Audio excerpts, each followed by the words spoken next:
Early life and upbringing. Sean John Combs was born on November 4th, 1969, in the Harlem neighborhood of Manhattan, New York City. His early life was shaped by both tragedy and ambition. His mother, Janice Combs, worked multiple jobs. She was a model and a school teacher's assistant. His father, Melvin Combs, was a U.S. Air Force veteran who became involved in drug trafficking and was tragically murdered when Sean was just 2 years old, shot while sitting in his car in Central Park. The absence of his father would forever influence Sean's drive to succeed and provide. After Melvin's death, Janice relocated the family to Mount Vernon, a quiet suburb north of New York City. Though the area was safer than Harlem, young Sean never forgot where he came from. At Mount St. Michael Academy, a Catholic school, Sean was an athlete who played football and even won a championship. It was there he earned the nickname Puffy due to his habit of puffing out his chest when frustrated or upset. Though his childhood was far from luxurious, Diddy was instilled with discipline, hustle, and a hunger to escape poverty. His love for music and fashion began to take shape during his teenage years. He idolized entertainers like Michael Jackson and James Brown and was known in school for throwing parties and showcasing early signs of business savvy. After high school, Combs enrolled at Howard University in Washington, D.C., a historically black college. There, he majored in business administration and immersed himself in the vibrant black cultural and social scene. He began organizing campus parties and events, often charging entry, and building relationships that would later benefit him in the music industry. However, Diddy's entrepreneurial instincts pulled him away from academia. In 1990, after just 2 years, he dropped out of Howard and returned to New York to pursue a career in the music industry full-time. This decision would change his life. Combs soon secured an internship at Uptown Records under founder Andre Harrell. His reputation for relentless work ethic, often sleeping under his desk and taking calls around the clock, quickly set him apart. Though still young, Combs showed a rare blend of street knowledge, business sense, and cultural intuition. In retrospect, Diddy's early life was marked by struggle, but it also laid the foundation for a tireless hustler mentality. Losing his father so young created an emotional void, but also pushed him to fill it with achievement. His mother's sacrifices taught him resilience, and his time at Howard gave him a sense of cultural pride and purpose. By his early 20s, Combs had gone from a fatherless kid in Harlem to one of the most promising young figures in hip-hop's executive ranks. The journey from that point forward would be nothing short of revolutionary. Rise in the music industry. Sean "Puffy" Combs' entry into the music industry was nothing short of meteoric. After dropping out of Howard University, he returned to New York and secured an internship at Uptown Records, one of the most influential R&B labels at the time, under industry legend Andre Harrell. Although he began as an unpaid intern, Combs quickly became indispensable. He was known for working tirelessly, running errands, scouting talent, organizing recording sessions, and developing marketing strategies. He wasn't just learning the industry, he was shaping it from the inside. Combs had a keen eye for talent and a deep understanding of urban culture. He was instrumental in developing the careers of Jodeci, Mary J. Blige, and Heavy D, blending the rawness of street life with smooth R&B grooves. This innovative mixture of hip-hop and soul, which would later be dubbed hip-hop soul, changed the sound of the early 1990s and positioned Uptown Records at the forefront of black music. But Combs' ambitions were bigger than just being a behind-the-scenes player. His dynamic vision often clashed with Uptown's more conservative leadership. He wanted to take more creative risks and push boundaries, but Harrell eventually saw him as a disruption. In 1993, Puffy was fired from Uptown Records, an unexpected blow, but one that would ultimately set him on a path toward building his own empire. After his exit, Combs didn't waste a moment. He secured a $15 million deal with Clive Davis and Arista Records to start his own label, Bad Boy Entertainment. It was a bold move for someone still in his early 20s, but Combs had already proven himself as a tastemaker and executive. One of his first signings was a young Brooklyn rapper named Christopher Wallace, better known as the notorious B.I.G. Puffy, recognized Biggie's storytelling brilliance and gritty authenticity. Together, they crafted a debut album, Ready to Die, that would redefine East Coast hip-hop. It was raw, emotional, and cinematic, and it announced Bad Boy Records as a force to be reckoned with. Under Combs' direction, Bad Boy embraced a luxurious, high-gloss aesthetic that appealed to both the streets and the mainstream. Puffy understood how to package artists, not just musically, but visually and emotionally. He orchestrated photo shoots, music videos, and publicity campaigns that turned his artists into cultural icons. While Biggie was the flagship artist, Bad Boy's roster expanded to include Faith Evans, 112, Craig Mack, and Total. Combs also worked with producers like Chucky Thompson, Easy Mo Bee, and Stevie J to develop the label's signature sound, a mix of hard-hitting beats, melodic hooks, and glossy production that by 1995, Bad Boy was dominating the charts, airwaves, and club scenes. Puffy had successfully made the leap from intern to mogul in less than 5 years. He was no longer just behind the scenes. He was stepping into the spotlight, preparing to become a star in his own right. Creating Bad Boy Records, the founding of Bad Boy Records in 1993, was a seismic moment not only in Sean Combs' life, but also in the evolution of hip-hop. Fresh from being fired by Uptown Records, Combs turned adversity into opportunity. He was just 23 years old when he brokered a joint venture with Arista Records, helmed by industry veteran Clive Davis, securing a deal reportedly worth $15 million. This gave him the resources and distribution muscle to launch a label completely under his control, Bad Boy Entertainment. Combs knew exactly what he wanted Bad Boy to represent: luxury, swagger, ambition, and authenticity. It was a label born in the image of its founder, bold, flashy, and innovative. He aimed to create a cultural brand, not just a record label. The name Bad Boy itself was a statement, an embrace of rebellion, confidence, and cool.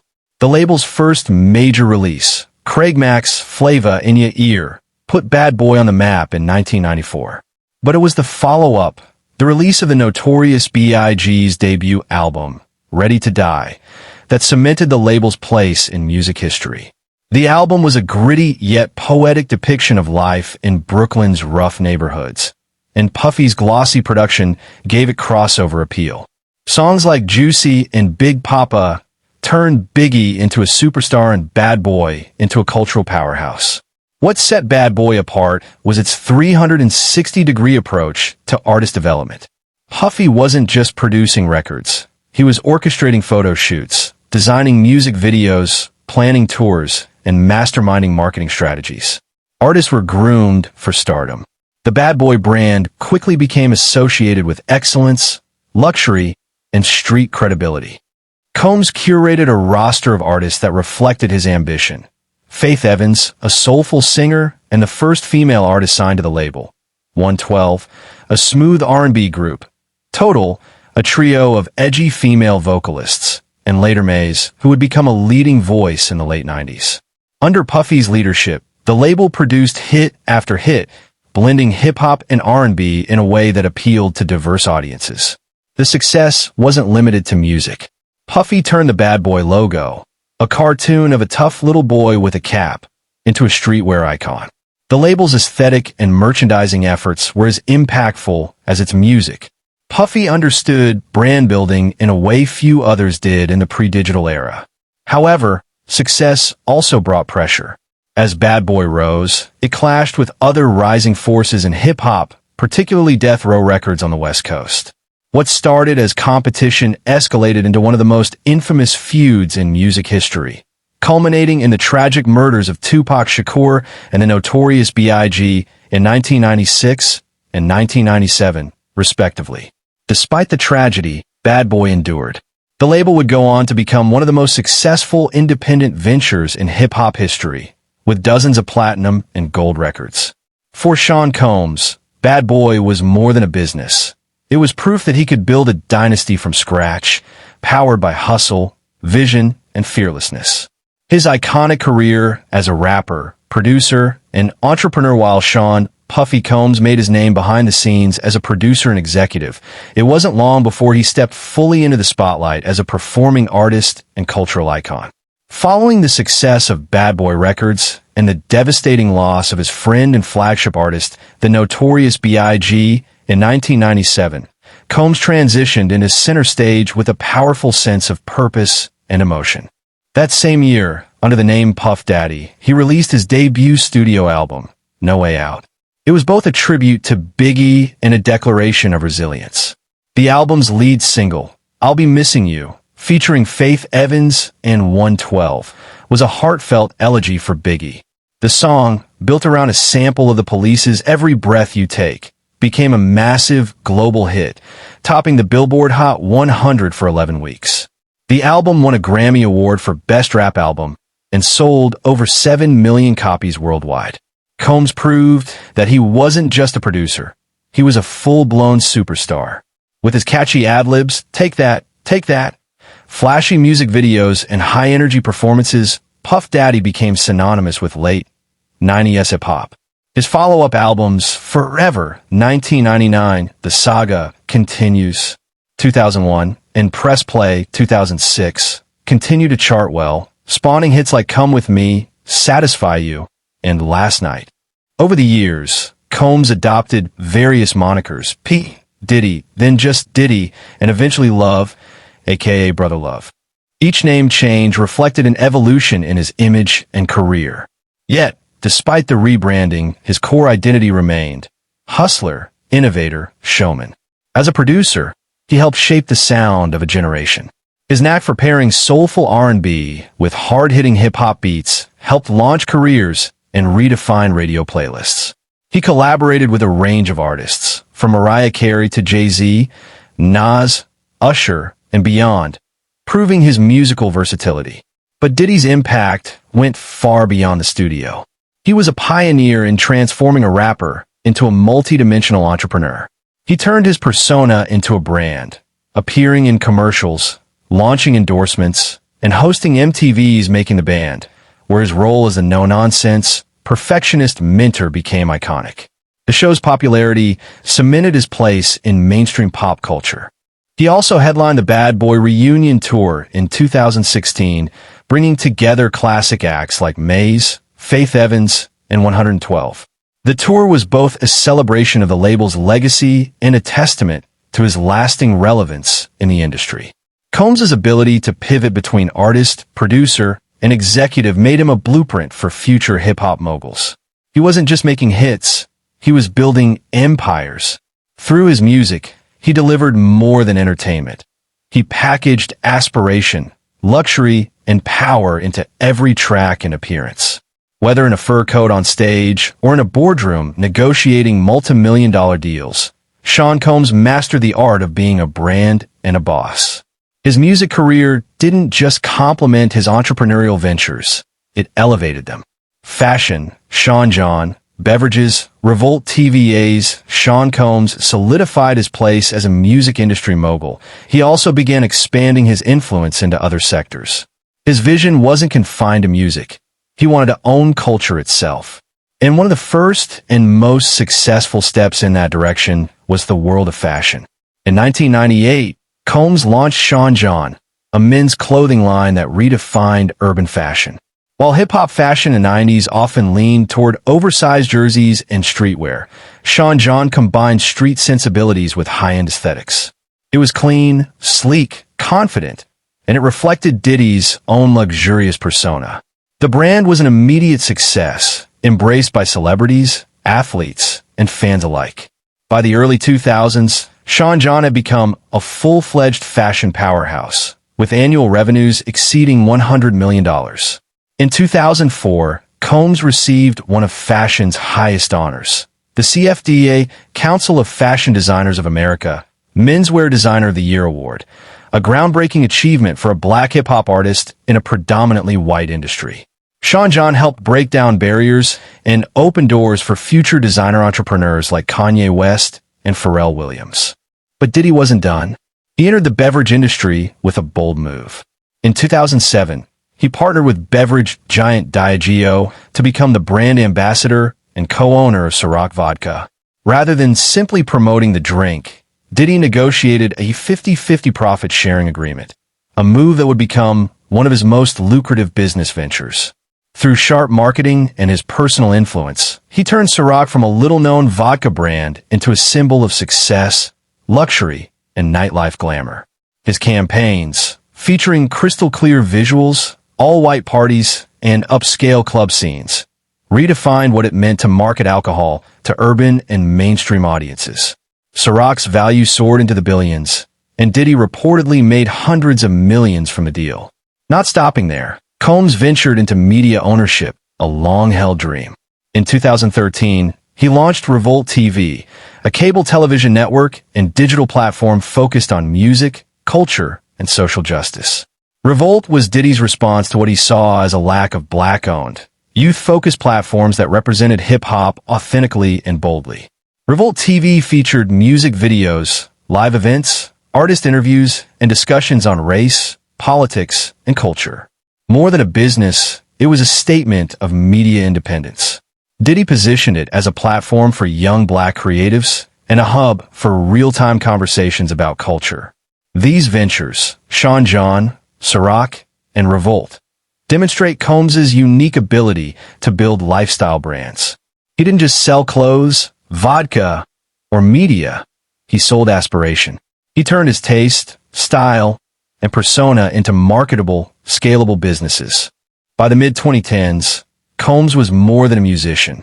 He had become a billion-dollar brand architect, with influence stretching across fashion runways, liquor shelves, television screens, and social media feeds. He proved that hip-hop could thrive not just in music, but in every corner of consumer life, if guided by vision, confidence, and hustle. Personal life and relationships behind the luxury, power, and endless hustle. Sean Diddy Combs' personal life has been a story of love, loss, complexity, and fatherhood. Though often shrouded in glamour and celebrity gossip, his private world has played a central role in shaping the man behind the mogul. Diddy is the father of 7 children, born to different mothers over the years. His oldest son, Justin Combs, was born in 1993 to stylist Misa Hilton. Justin would go on to attend UCLA on a football scholarship, making headlines and continuing the legacy of success his father built. His second son, Christian Combs, was born to Kim Porter, the woman many consider to be the love of Diddy's life. Christian, now a rapper and model, performs under the name King Combs and is seen by many as Diddy's artistic heir. Diddy and Kim Porter had a deep, complex relationship that spanned over a decade. Together, they also had twin daughters, Delilah Starr and Jessie James, born in 2006.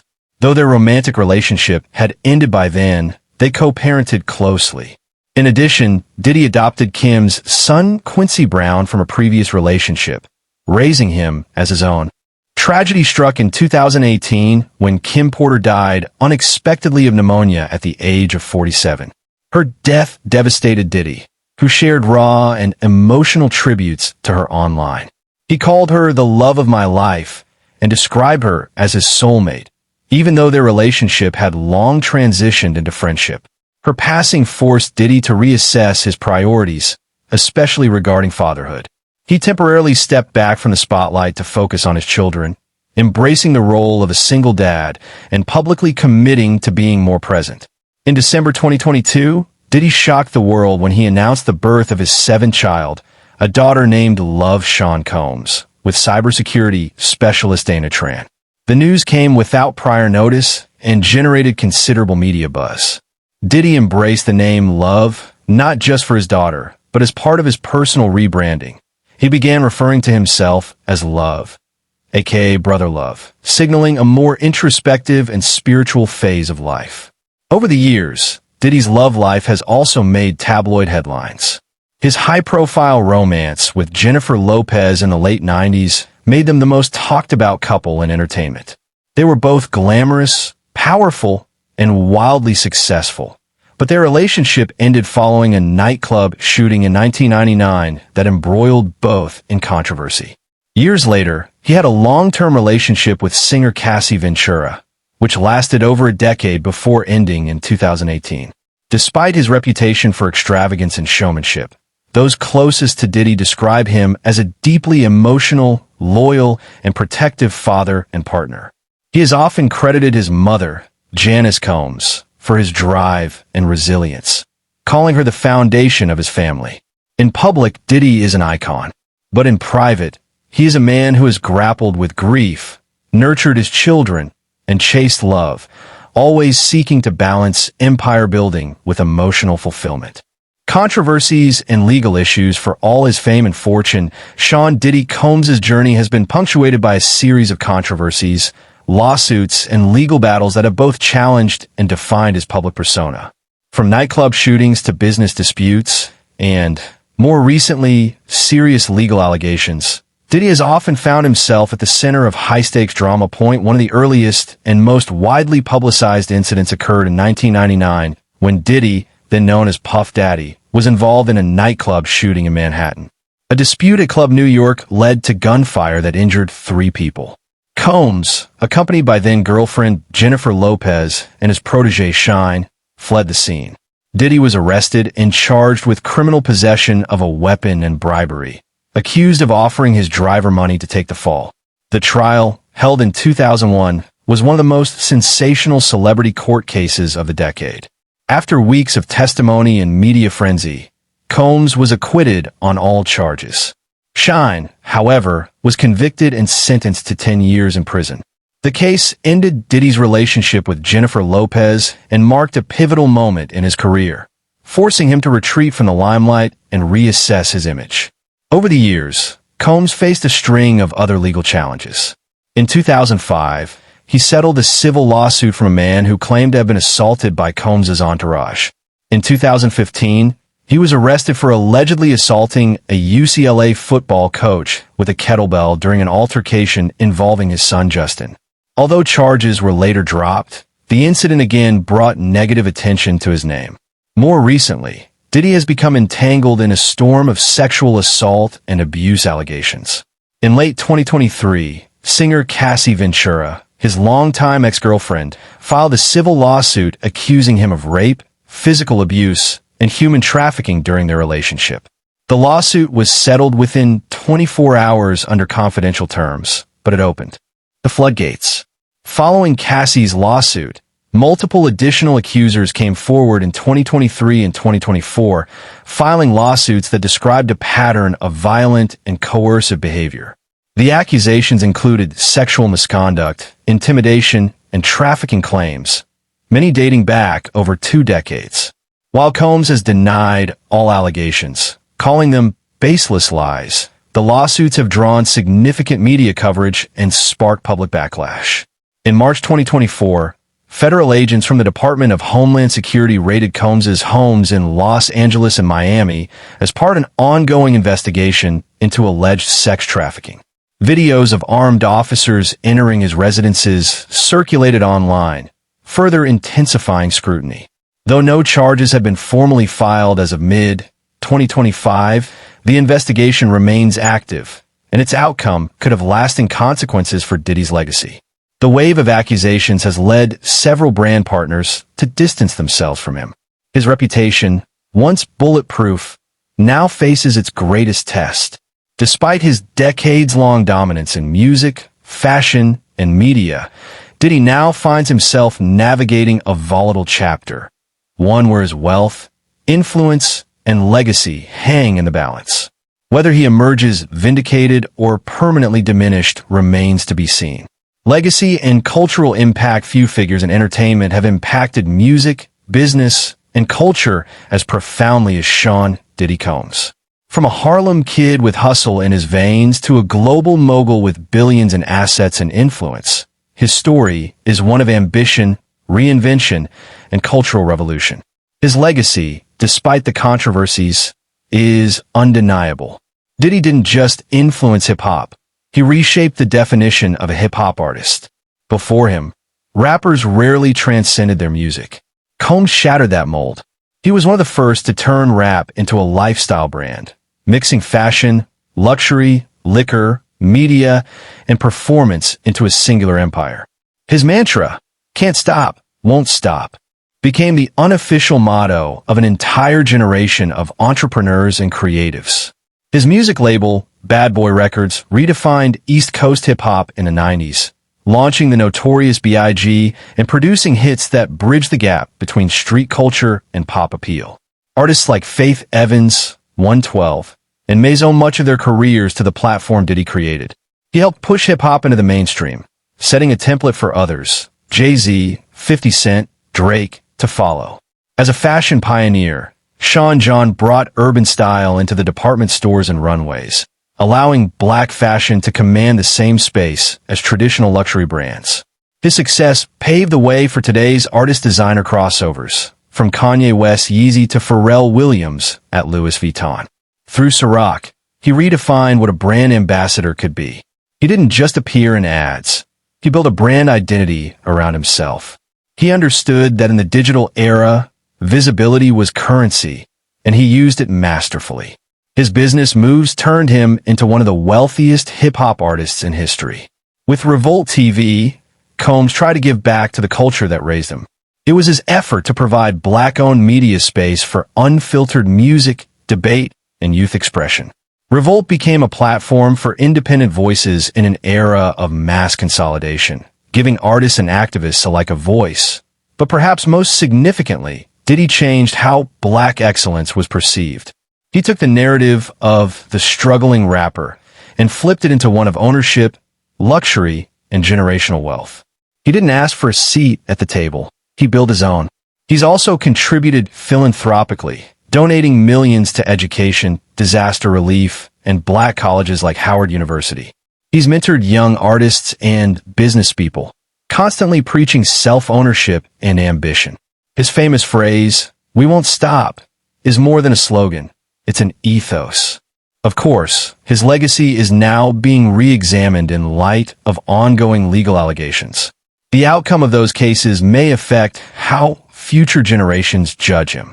But regardless of how these chapters unfold, his impact is already etched in the history of music, media, fashion, and entrepreneurship.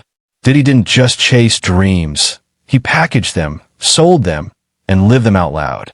For better or worse, he is one of the most influential cultural architects of our time.